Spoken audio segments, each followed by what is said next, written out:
Good day, Ms. Conjwa. Good day, Chief Justice. Are you well? Except for flu, otherwise I can say I'm coping. All right.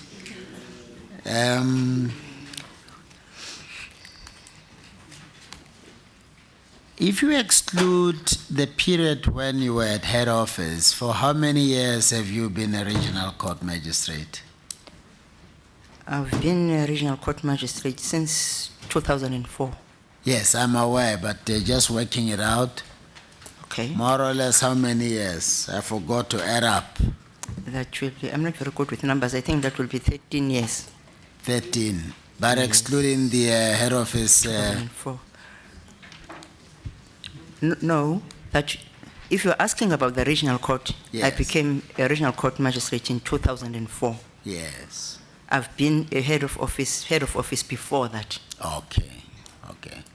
All right. Very well. Now, and you've acted as a judge for about 25 months, isn't it? If you add up all the acting stints. I will accept that, Chief Justice. I say I will accept that I did not count. Yes. How was your experience? How did you find acting in the High Court? Was it difficult? Was it overwhelming? Well, what I can say is... Or was it a smooth transition, so to speak?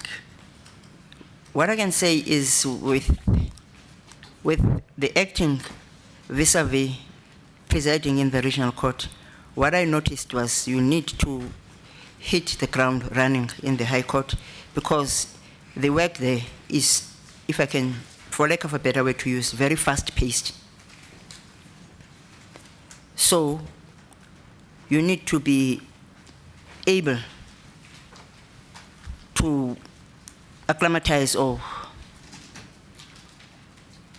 work your way within the system so that you can be able to adjust. I can say without fear of contradiction that there's a difference between the regional court and the High Court. And how did you find motion court and civil trials? Were they quite a mountain to climb, or was it familiar territory, so to speak? Well, I wouldn't say that civil trials were a mountain to climb, but I can say that with motion court, at first, it was quite challenging. But then again, there are senior judges that one always can turn to when one sees some challenges. And what is the longest period you've kept judgment reserved for? Well, to the extent that there has been this judgment that was submitted, then that I would say that would have been 2 years. I beg your pardon? I would say, Chief Justice, that was 2 years.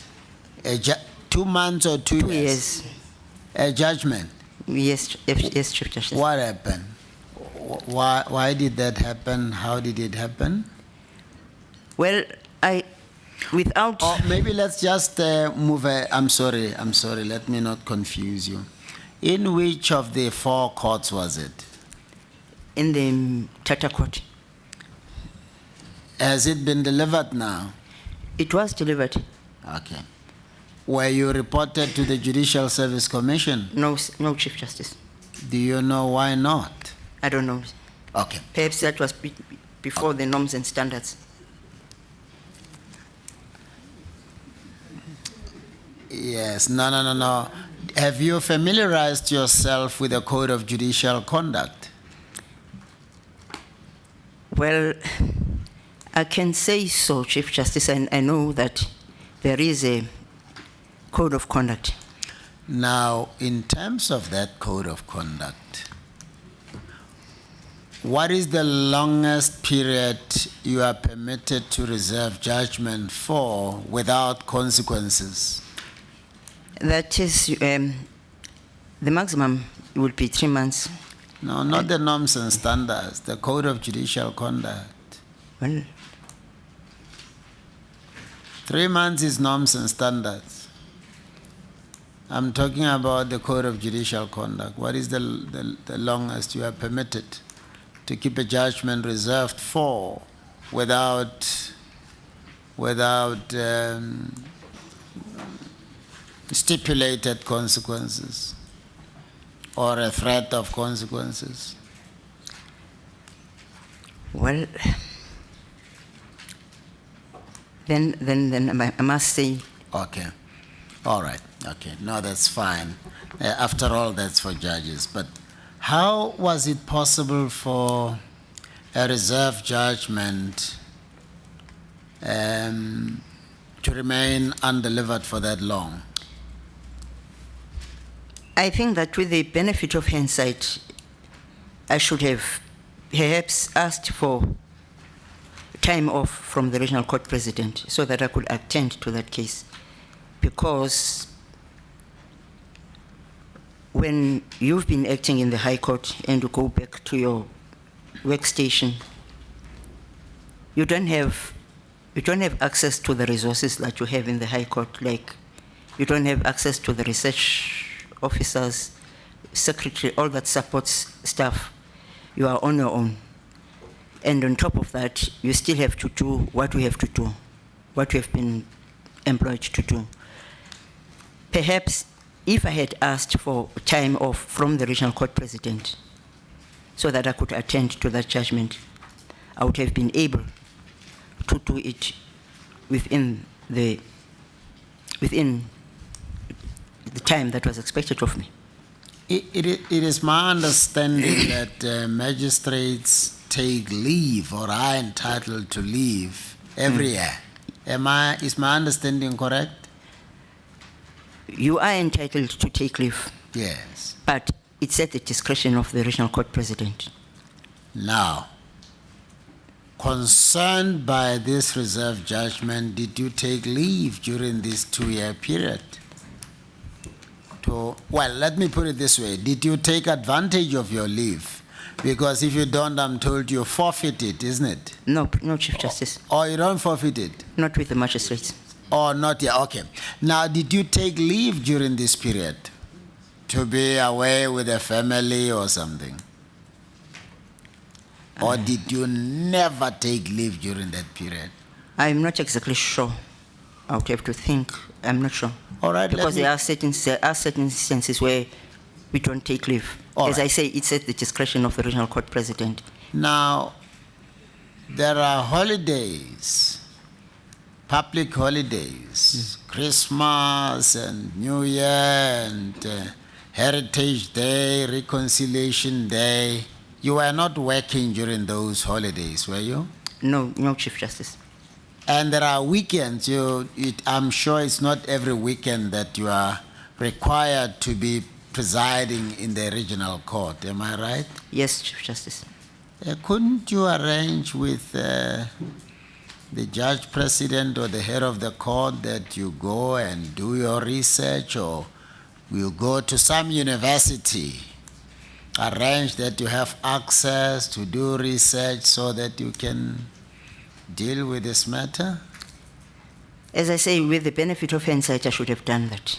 No. I'm just with your experience. Yes, Chief Justice. As both a magistrate at the district court level who was even the head of court supervising other magistrates, and as regional court magistrate, an experienced lawyer, didn't it strike you that, hey, 1 year is too long to keep a judgment reserved? 1 year. I must do something for the sake of the people who appeared before me. Didn't it just occur to you, just out of a sense of responsibility? You know this justice delayed is justice denied thing? Yes, Chief Justice. Didn't it occur to you? It did, Chief Justice. What then did it prompt you to do in response? Well, I think that the mistake that I was doing back then, which I've since realized, is that I would start on a judgment, stop midway, try and do another judgment within, because I have got these criminal matters that I've also got to attend to. I've got also other civil matters. I should have put that one on top of all the other matters that I had. I concede it was wrong of me. You mean while this one was reserved, you were writing other judgments of the regional court now? Yes, Chief Justice. This one you kept aside, but the other judgments of matters that even came subsequently, you were writing? Out, as I say, package, start, go, start. Which was wrong? Now I accept that. All right. Okay. Acting Judge President? Thank you, CJ. Just 2 questions. If not 3. I see from AJP, you are not as audible as you should be. I see from your application documents that you have had numerous stints of acting in the High Court, starting in 2006. Correct? Then I'll have to have reference to the application. If you could just bear with me. AJP, we have confirmed with her that it could be about 25 months. Thank you very much. That's the question you're asking her, Yes, isn't it? yes. Yes. May I No, proceed? that one is covered. You May I may proceed, proceed, please. Ma'am, I'll just proceed. I know from both the documents and the answers that you have just proffered that you had some difficulties which, if aided, would have been removed on your behalf concerning the judgment or judgments outstanding that you could not deliver on time. Is that right? I did not get the first part of the question.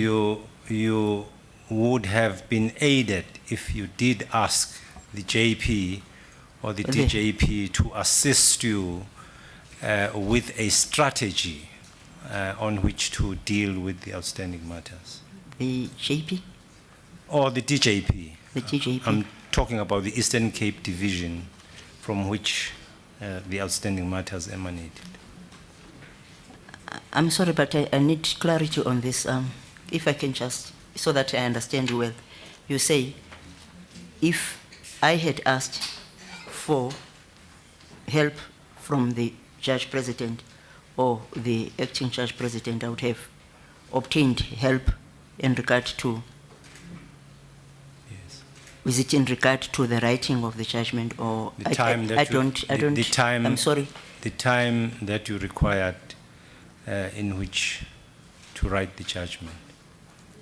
Well, in the event that I've understood you well, I thought that for me it would have been the question of the regional court president that I would have to ask for time so that I could be removed from the courtroom so that I can then attend. Because by then I was already out of the High Court. Okay. Not unless I did not understand your question well. We may drop that. There is a letter which was sent to me dated 28 September 2017. I think it's a letter from Acting Regional Court President, Eastern Cape. Have you seen this letter? Letter dated? It's addressed to the Minister of Justice and Correctional Services, 28 September 2017. No, I haven't seen it. CJ, I'm not sure if this letter was distributed, but what it says is that there are a number of outstanding matters which, that is part head matters, for which or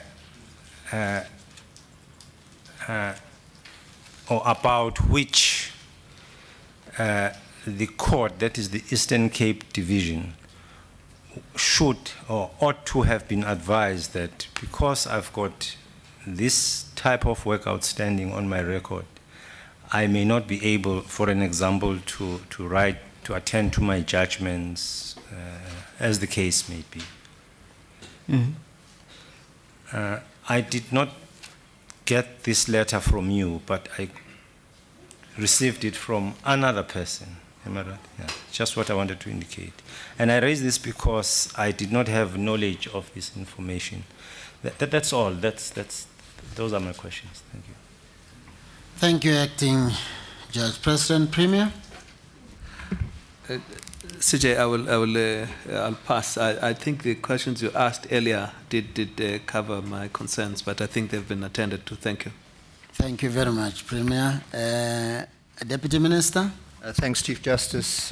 Good afternoon, Mrs. Conjwa. Good afternoon, Deputy Minister. Maybe just following the issue that the acting Judge President raised, and just to explain the letter. As you know, you did agree to act again in the High Court. I think Come again, sir? You did agree, let me put it this way. The Minister received an application for you to act in the High Court from, I think it was about the 6th of October to December. I presume that that was received from the acting Judge President. I assume you know about that application. I did receive a call from the acting Judge President. And if we can remember, when we spoke, I had said to him, I need first to talk to my regional court president because of the fact that I was aware that I had been away for 2 terms. And did you speak to your regional court president? Yes, I did. And then what was the outcome? I haven't heard anything. What he did was to say he's going to call the acting judge president. I haven't heard anything from him since. Okay, I'm a bit surprised with that because I spoke to your to your regional court president because an application for your appointment was submitted last week for you to act in that period. I then called your regional court president to ask him if he'd been consulted.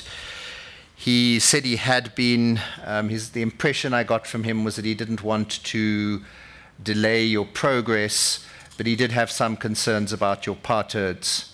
And I then asked for the number of parterres you had that were set down for hearing during that period you were going to act in the High Court. I'm sorry, during the period, the parterres from the regional court that were set down for the period you were going to act in the High Court. And from the acting regional court president, a list of 16 cases came. So that's where that letter has come from. But maybe just let me, you told the Chief Justice that the longest judgment was for 2 years. Yes. Now, when I Googled you, you appeared here in April 2012. Yes.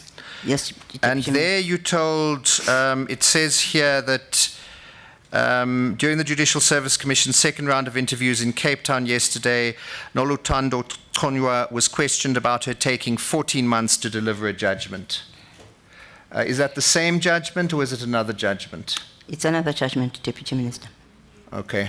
Was that the 2-year one, did that happen after 2012? Yes, Deputy Minister. Okay, so in spite of the fact that you had a hard time when you came here over 14 months, you then proceeded to wait another 2 years for another judgment.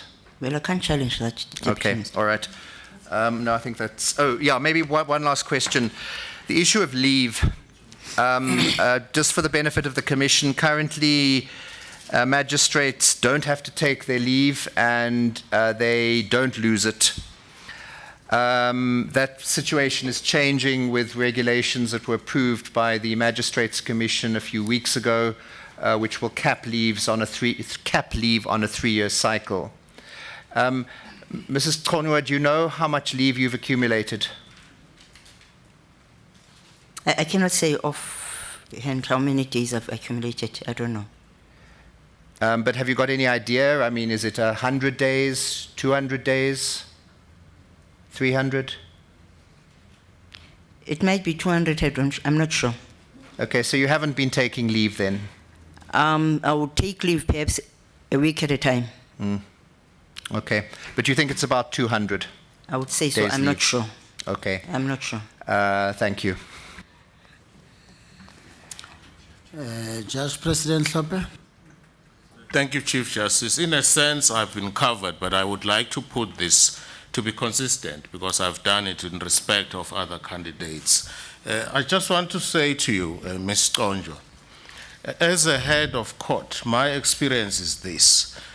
Acting judges who take so long to deliver judgments, even when they are still acting, even while they are still acting, the moment they are appointed, they become complacent and they never deliver their judgments. In other words, it gets worse, right?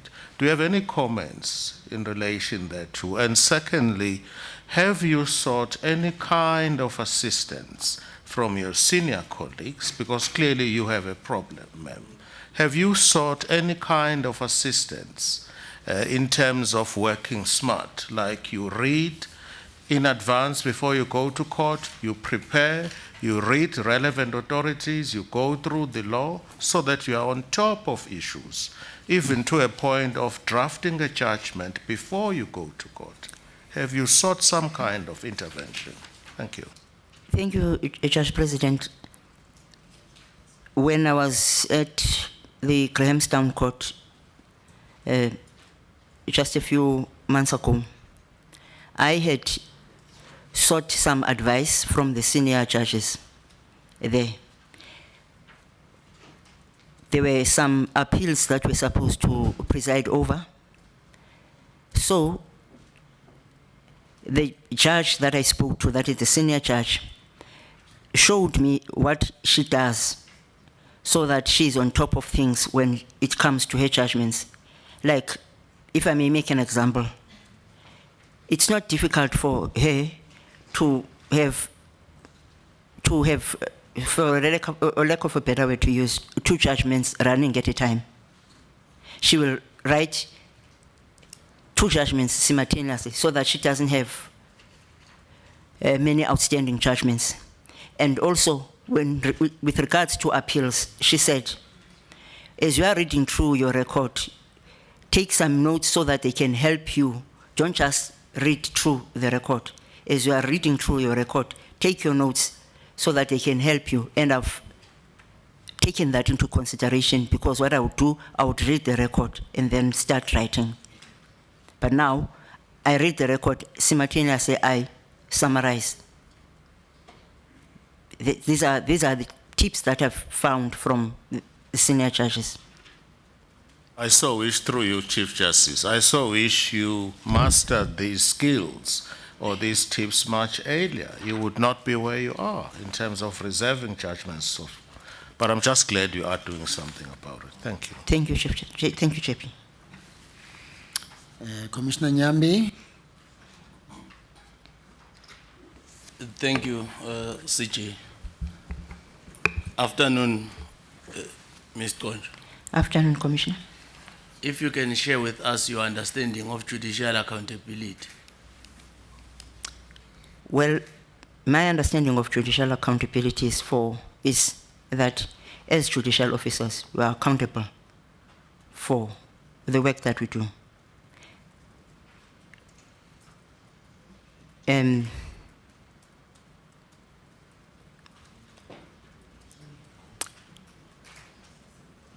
We are accountable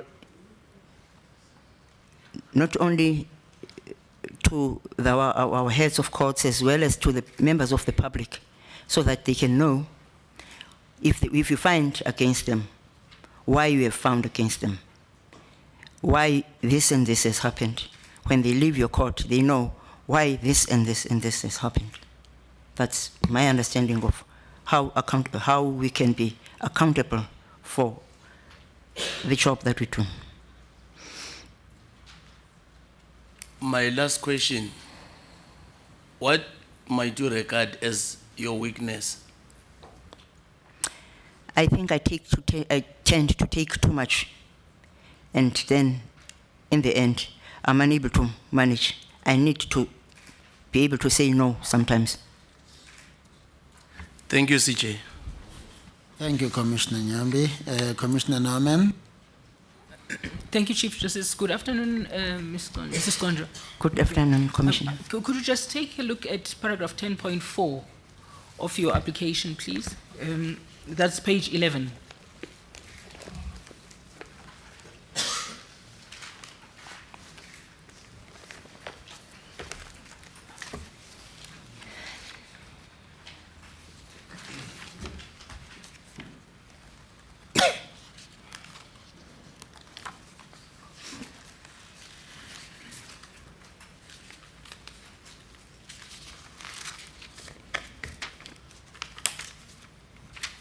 Are you there? Is it paragraph? Paragraph 10.4.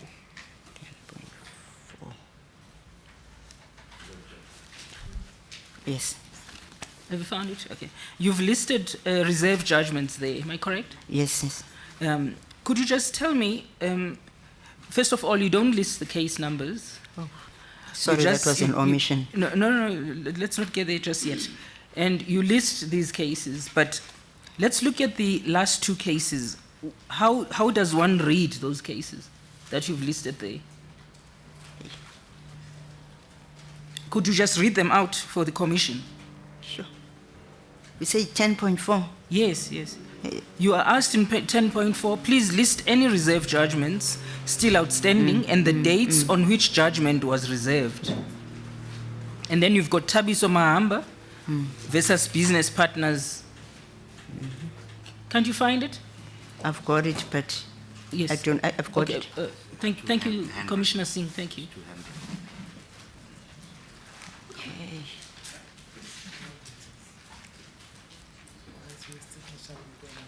Can you see that? Yeah.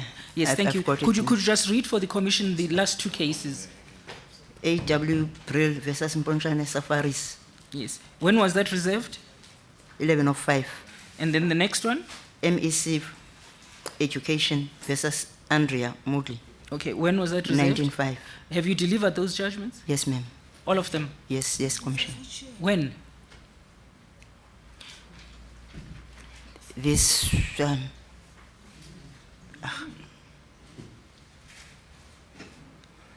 was it beginning of the term? Let me think carefully.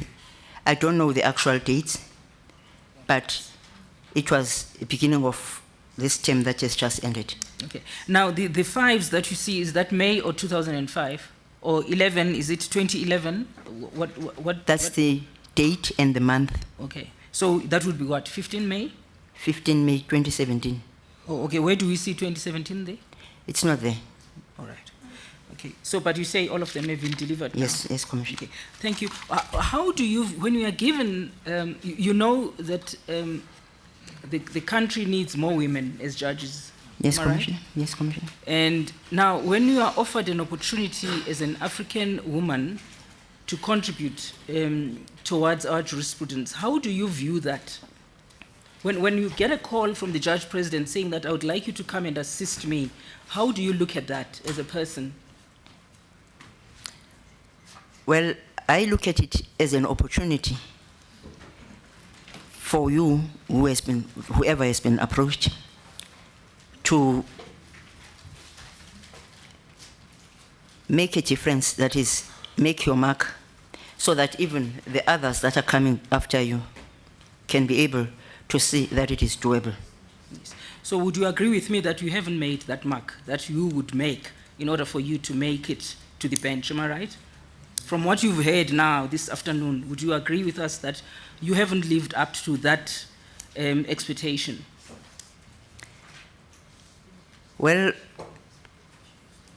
with the fact that I have had those reserved judgments, that I will concede. Thank you very much. Thank you, Chief Justice. Thank you, Commissioner Norman. Commissioner Modise. Good afternoon, ma'am. Good afternoon, Commissioner. Ma'am, why do you want to be a judge?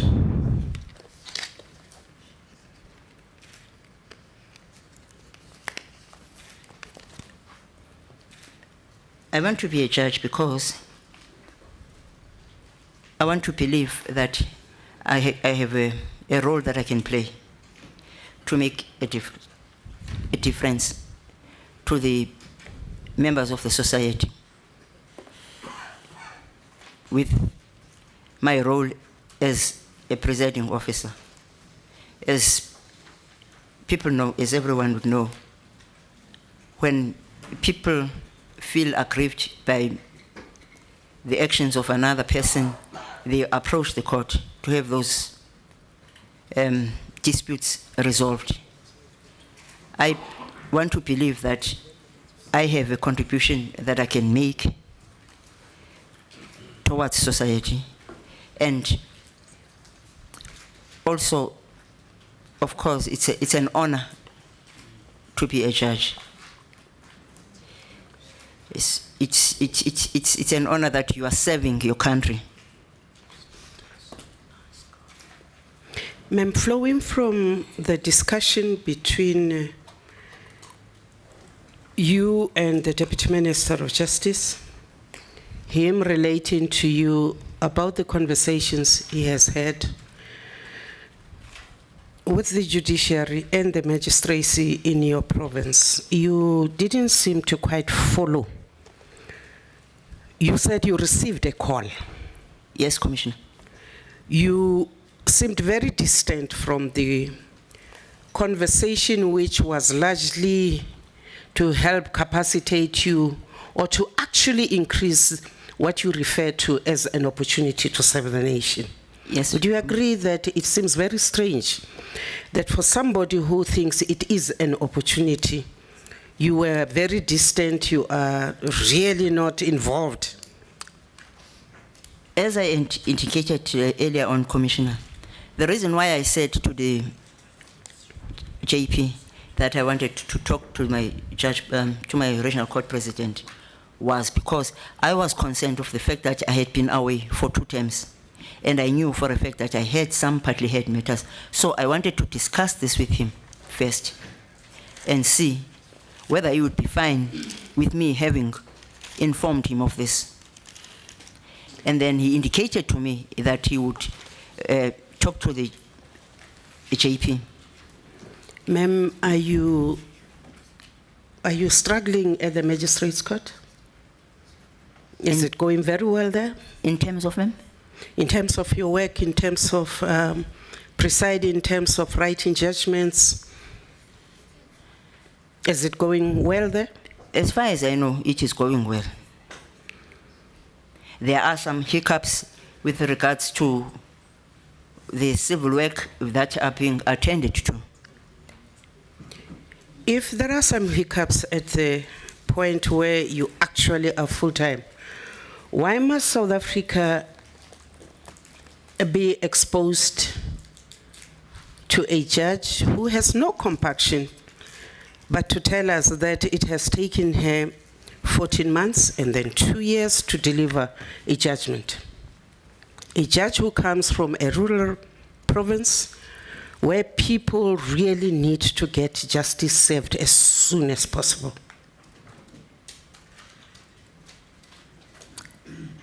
As I said, I have learned the wrongness of my ways. I'm prepared to accept that I have erred in this regard, and I'm prepared to change. Ma'am, I'm one of the people in this country who have fought very hard to kick every door open and access to women. I do not think that you are doing what you think is a service to the people. And I think you need to really take a good look and perhaps advise your acting JP or your JP that you do need some time to concentrate on being a good magistrate, because I think that if we cannot be candid as people around this table representing the people about the quality of people who preside over the matters which affect the lives of ordinary South Africans, then we will not be doing our job as public representatives, especially when those people happen to be women and black women. Thank you, CJ. Thank you, Chairperson. President Maya. Thank you, Chief Justice. I must first disclose that I know the candidate. We were at university together, then we became colleagues in the judicial office. I have just one question for you. I did not want to ask you any question because I know you all too well and you are one of the colleagues I had an occasion to mentor. But I have to ask this question because I'm worried about the fate of the litigants in this matter. It's one of the matters which are listed by the Transkei Attorneys Association, where you are alleged not to have delivered judgment in a matter that was held in November 2012. Now, in your explanation that was just given to us, is the matter of Thembi Sankomazi. You give an explanation which I don't quite follow. You say, I am almost certain that this judgment was delivered, although I cannot say specifically when, due to the fact that my laptop crashed, and you carry on, but what does not, what remains unclear is what, well, you say the matter cannot be traced in the High Court, that there's no record at all of the matter. And you don't say categorically whether it was delivered or not. Now, what is to happen to this case now? I had requested them that they must get a transcription of this record because in my humble view, that judgment was delivered. What normally happens, and I must in fact state this, it's not the first occasion that I've had something of this nature happening. And then when I followed up, because the reason why I had to ask for this file is because I had had something of this nature happening. And then when I asked for the file from the registrar's office, they indeed saw that the judgment was delivered. But there must have been some hiccups with the registrar's office. So that is the reason why I said, please get a file for this matter so that I can see. Get the judgment for me because I prepared 3 judgments, 2 for the parties and 1 for the file. But they said the file that was there related to a completely different matter. And when I said, get another record, because what normally happens is there will be a transcribed record, they will also cut a CD. They said they can't even find that CD. It is something that had occurred to me previously that they said I did not deliver judgment. I got a letter, but I told them I did deliver the judgment. File was found, the judgment was there. That is why I said, please, registrar, get this file, because I'm almost certain, but for the fact that it's 2012 and I don't have my records now, please get this file for me. I don't know what could have happened that the file that they have does not relate to these parties, but to a completely different case. And they even say the CD that was cut for this case, it's not there.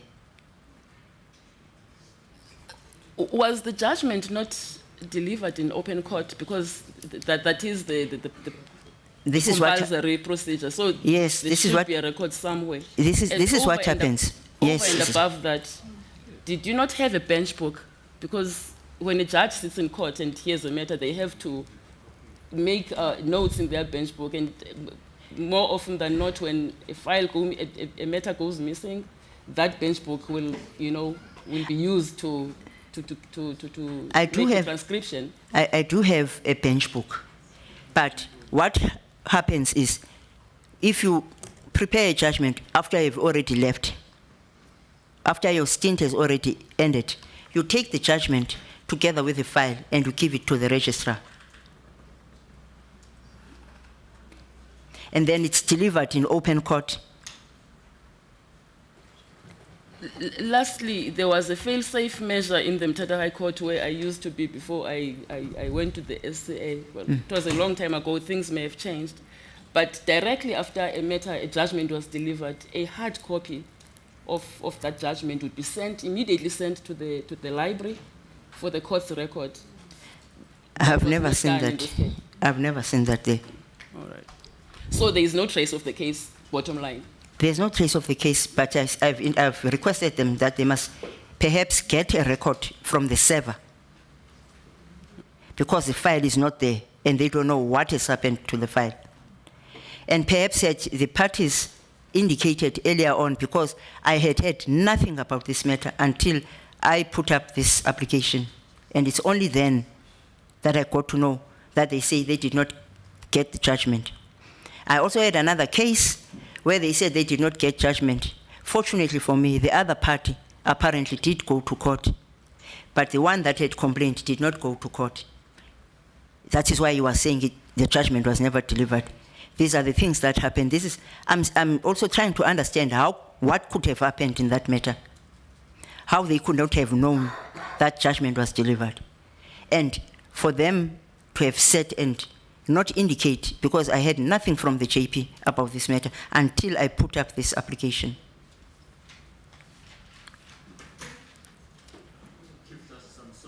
I'd like to follow this up with your leave, please. I don't know what the procedure is in other divisions, but my understanding is this. Before a judgment is delivered, your registrar or secretary would have notified the parties. Yes. They would be present in court. The stenographer would mechanically record the proceedings. There would be at least 3 copies. One is given, one is kept in the file, a hard copy. The other one is given to the plaintiff's side or the defendant's side or applicant's side or the respondent's side, as the case may be. Is that the procedure in the Eastern Cape? Definitely, JP. Then it doesn't, what you are saying with respect, flies in the face of the procedure. As I say, you prepare the judgment, you take it together with the file to the registrar's office. Then, because I've already left, the registrar will get a clerk to call the parties to come and note judgment.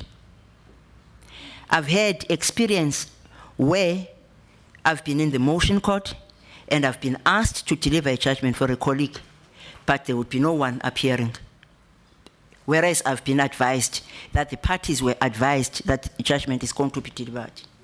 Well, acting in a higher court being such an honor, didn't you keep the copy of the judgment for yourself? You know, you treasure these things. I was acting in the high court. I gave them their judgments, but here is my copy. In case I apply and I'm interviewed, I'll be able to produce it readily. Really, don't you take pride in these things enough to keep them for yourself? I do, Chief Justice. Where is that one? I kept this in my computer as well as in my memory stick. Is it there? The memory stick that I had virus. So the court as well doesn't have? They say they do not have. They do not have the file. They do not have the file. Okay. All right. Okay. Thank you so much. Commissioner Mpofu? No, thank you, Chief Justice. I was going to ask about this case, but and most of the questions have been asked. But I just want to understand one thing. When you say, I'm almost certain that this judgment was delivered, almost certain, should we accept that there might be a small chance, 20%, that it was never given? No. So why are you only almost certain? It's because I don't know the date. That's why I put it that way. But okay, so there's no possibility that it was not given? No. All right. And then, since in the other case where this had happened, you did the right thing by contacting one of the parties, the one that was in court. I did not contact any parties. Okay, but somebody contacted one of the parties? No. The registrar indicated that the legal representative for the respondent, when he called him, indicated that he had received the judgment. Fine. So so in this case, then, why was there no effort to contact the attorneys? The attorneys on both sides. Let's assume all these things that happened, the virus and all that. But at least one of the attorneys or both would have remembered if they received a judgment. Did you think of that? Well, I did not think of communicating with them directly. Perhaps if I had looked at my judge's notebook to get who the parties were. But as I say, I did not communicate with them directly. I was communicating via the registrar's office. Thank you, thank you, thank you, President. I didn't mean to be a nuisance. I must follow this up. I also think, with respect for the benefit of the commissioners who are not judges, judgments are delivered by judges, Yes. not by registrars. Am I right, ma'am? Yes, Judge President. How did it come about that this judgment was delivered by a registrar? It was not delivered by a registrar. I am saying, because I was already out of the High Court. So when I'm away from the High Court, what I do is, after I've prepared the judgment, I take the file together with 3 judgments, bring it to the registrar's office, so that the registrar can then get the clerk to call the parties. This is exactly what I've also done yesterday. I took the file together with the 3 judgments, took it to the registrar, and got. Normally, you would arrange with a judge who is in court, either doing urgent applications or calling the roll, to say, my colleague, here is my judgment, please deliver it. After the parties have been notified, I'm hearing this for the first time in more than 23 years on the bench, that judgments are delivered by registrars. I did not say the registrar. I say I take the file to the registrar, and then the registrar will make all the necessary arrangements. Commissioner Didis? Thank you very much, President. Afternoon, ma'am. Afternoon. It's more a clarity on page 6 of your application, 6.2. Have you found it? Yes, Commissioner. It asks about the proportion of your litigation work in the different fields. Yes. Your answer on the first one, you say, as I've indicated, I've been involved in the legal field in a presiding capacity. That is on criminal law. On administrative law, you say see above. On constitutional law, see above. Labor law, see above. And then on 6.2.5, other areas of civil law, in brackets, specify the general areas involved. And then, but on all these different categories of law, you've not said what is the proportion of the work, of the litigation work you have done on all of them. When I say I've been involved in a presiding capacity, I mean I did not appear before court as a litigant. Yes, it's not asking you that as a litigant, but it's asking you in terms of your work as a practitioner. What amount of work have you done in these categories of law? As a practitioner, and I've not been a practitioner, I've been a presiding judicial officer. I don't. You never were an attorney before? No, ma'am. So from your presiding work, how much of the constitutional law have you done, if any, or any of the different categories of law? Because even as a presiding officer, obviously there will be criminal cases that you have to preside over. There will be labor law matters that maybe would come over, because we want to get a sense of your experience in these different categories of law. That's why the questionnaire asked. Perhaps it was because I took the operative word in that question to be your litigation work. Hence, I made reference to presiding. I might have erred in that regard. But okay, maybe you've erred in the way you answered the questionnaire, but if you can just share with us, now that we are here, how much of work you have done in these different categories of law? Well, I can say with regards to criminal law, I'm sorry that I'm not very good with numbers, but 80% of the work that I've done would be criminal law. I've done administrative law in the High Court, and labor law I've not,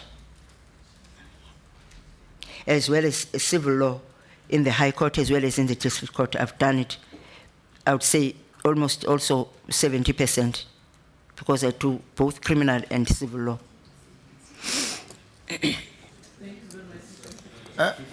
Commissioners, you want to follow up?